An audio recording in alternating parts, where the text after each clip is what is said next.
Homosexuality என்றால் என்ன? பெருநகரங்களில் படரும் புது உறவு.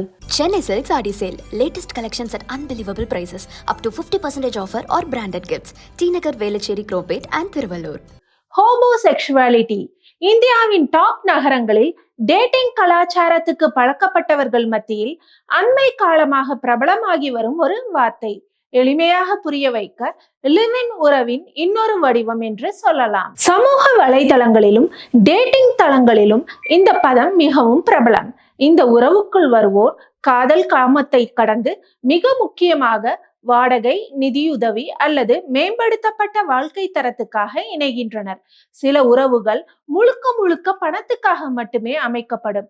ஆனால் ஹோமோசெக்சுவல் உறவு என்பது பகட்டான வாழ்க்கைக்காக அல்லாது பிழைத்திருத்தலுக்காக உருவாக்கி கொள்ளப்படுகிறது என கூறப்படுகிறது. பெருநகரங்களில் இத்தகைய உறவுக்குள் வந்தவர்களில் திடீரென பார்த்து வந்த வேலையை இழந்தவர்கள், காதல் தோல்வியால் தவிப்பவர்கள், மெட்ரோ நகர வாடகை சுமையை குறைக்க விரும்புபவர்கள், சிறு நகரங்களில் இருந்து வந்ததால் ஏற்பட்ட வாழ்க்கை முறை சிக்கலை சரி செய்ய விரும்புபவர்கள் என பலதரப்பட்டவர்களும் இருக்கின்றனர். இத்தகைய உறவுகள் சுரண்டலுக்கே வழிவகுக்கும் என எதிர்ப்பு குரல்கள் கிளம்பும் வேளையில் அதை சோதித்து பார்த்த சிலர், நிச்சயமாக சுரண்டல் இல்லை, இது எழுதப்படாத ஒப்பந்தம், ஒருவருக்கு மற்றொருவர் உதவியாக இருத்தல், சிரமத்தில் இருக்கும் ஒருவர் மீண்டெழ செய்யும் உதவி, அந்த நபர் ஸ்திரமான வாழ்க்கைக்கு செல்லும் வரை நிச்சயமாக உதவியாக இருக்கும், நம்பகத்தன்மையும் கூடியதே என்று கூறுகின்றனர். இது போன்ற உறவு இந்தியாவில் ஏன் பிரபலமடைகிறது என்ற கேள்வி எழுகிறது அல்லவா?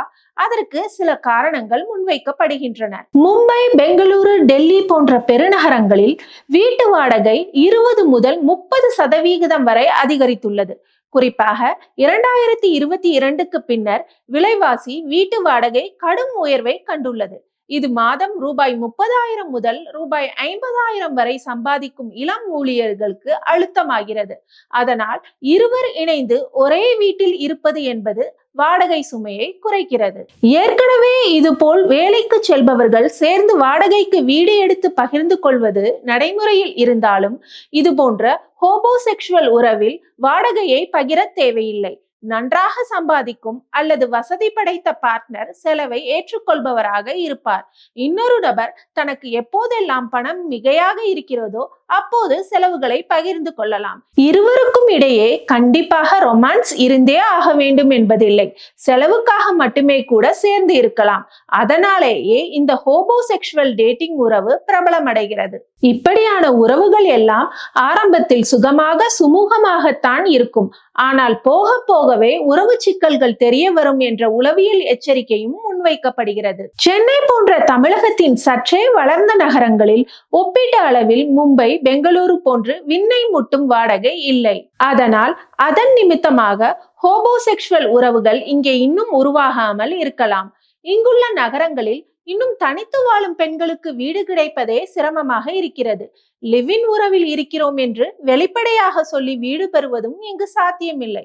இத்தகைய சூழலில் ஹோமோசெக்சுவல் உறவையும் அதன் நிமித்தமான சிக்கலையும் இங்கே பொருத்தி பார்க்கக்கூடிய காலம் இதுவல்ல. லிவ் இன் உறவுகள் மீதே இங்கு பல கருத்துக்கள் உள்ளன. ஒரு ஆண் எந்த பொறுப்பையும் ஏற்றுக்கொள்ளாமல் பெண் மூலம் உடல், பொருள் என பல வகையிலும் ஆதாயம் பெறுவதற்கான உறவே இது.